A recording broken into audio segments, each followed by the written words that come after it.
ഞാൻ ചേർന്നില്ല. ചേട്ടൻ ജോലിക്ക് പോയിട്ട് എവിടെ പോകണടാ? ഞാൻ ഇവിടെ ഉള്ളതാ. അങ്ങനെ ഞാനും വേണം.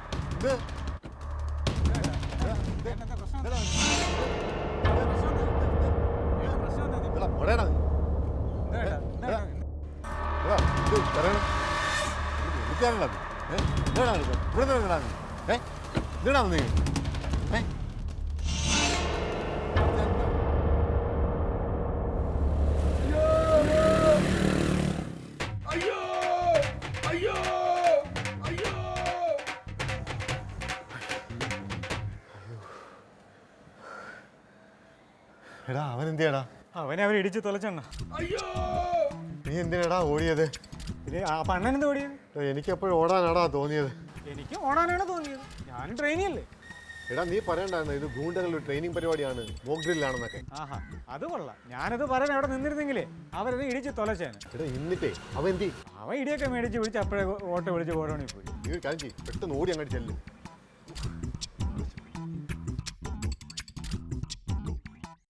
അയ്യോ എന്റെ അമ്മോ അമ്മാരനാട് ചീന്റെ പരിവാക്കി. ഓ എനിക്ക് അതിലൊരു വിഷമവുമില്ല.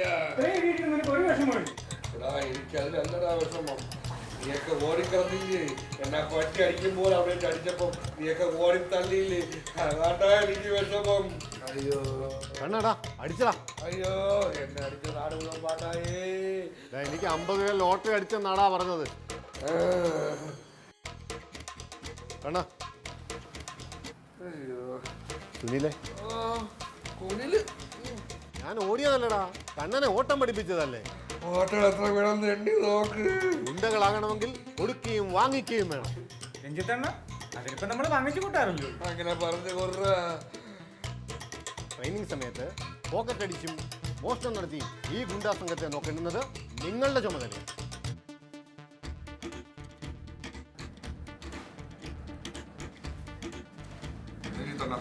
ശരിയാവൂല, ഞാൻ എന്റെ വീട്ടിൽ പോകും. വീട്ടിൽ പോടെ, നിന്നെ ഇവിടെ ആരും പിടിച്ചു കെട്ടി വെച്ചേക്കുന്നത്. നിങ്ങളല്ലേ മോട്ടിക്കാൻ പറഞ്ഞത്. വെളിയിൽ മോട്ടിക്കാൻ പേടിയുണ്ട് എന്റെ വീട്ടിൽ പോയി മോട്ടിച്ചത്. എനിക്ക് വീട്ടിൽ പോകാൻ പറ്റിയൊന്നുമില്ല. ഇങ്ങനെയാണെങ്കിൽ ഞാനും വല്ല പണിക്കും പോവുക. പോടെ, വല്ല ജോലിക്കും പോടെ. ഇവിടെ എല്ലാവരും പിടിച്ചു കെട്ടി വെച്ചേക്കുന്നത് നിങ്ങളൊക്കെ. പോയിടേ.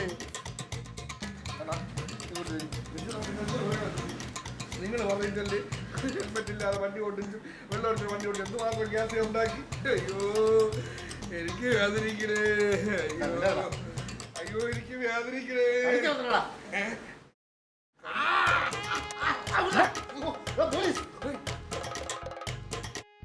എടാ ഇത് SB ഓഫീസിൽ നിന്റെ കൂട്ടുകാരൻ വിളിക്കുന്നതാടാ. പറയടിയാ. സമാധാനായി. അവിടെ കയറിയോ? വരോ.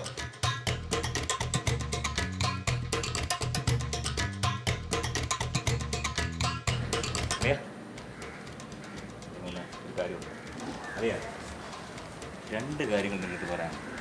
ഒരു ഗുഡ് ന്യൂസ്, ഒരു ബാഡ് ന്യൂസ്. ഗുഡ് ന്യൂസ് ഞാൻ ആദ്യം പറയാം. നമ്മുടെ ഗവൺമെൻറ് പ്രമുഖരായ 10 ഗുണ്ടകളുടെ ലിസ്റ്റ് പ്രഖ്യാപിച്ചു. ഇല്ല, ഇല്ലായിരുന്നു. എൻ്റെ സ്വാധീനം വെച്ച് നിന്റെ പേര് ഞാൻ തിരികെ കയറ്റിയിട്ടുണ്ട്. നമ്മുടെ ഗുണ്ടാസംഘം രജിസ്റ്റർ ചെയ്യപ്പെട്ടിരിക്കുന്നു. ഉഗ്രം ചെലവ് ചെയ്യണം. നീ ചിലവൊന്നും ചെയ്യണ്ട. നീ എൻ്റെ നിന്ന് വാങ്ങിച്ച 25,000 രൂപ അത് തന്നാൽ മതി. പിന്നെ ബാഡ് ന്യൂസ്, ഈ 10 പേരിൽ ഒന്നാമനെ ഗവൺമെൻറ് ഷൂട്ടർ സ്റ്റേറ്റ് ആയിട്ട് പ്രഖ്യാപിച്ചിട്ടുണ്ട്. അയ്യോ, വെടിവെച്ചല്ലോ. നീ പേടിക്കണ്ട, നിന്റെ പേര് 2ാമതല്ലേ. സമാധാനമായി. സമാധാനപ്പെടാൻ വരട്ടെ. ഒന്നാമ ഈ വാർത്ത കേട്ട് അപ്പം തന്നെ ആത്മഹത്യ ചെയ്ത്. അപ്പൊ ഒന്നാമോ നിങ്ങളല്ലേ? എടാ പോടാ, അപ്പൊ എന്നെ വെടിവെച്ച് കൊല്ലൂല്ലടാ. എടാ പ്രശാന്ത്, രക്ഷപ്പെടാൻ നല്ല മാർഗം ഉണ്ടോടാ?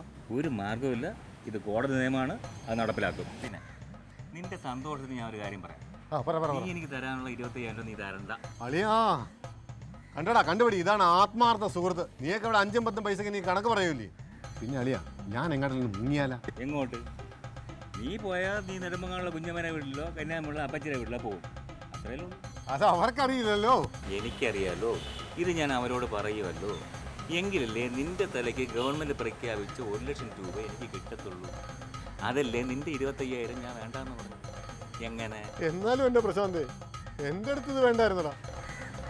ആശാനെ വെടിവെച്ച് കൊല്ലുമല്ലേ?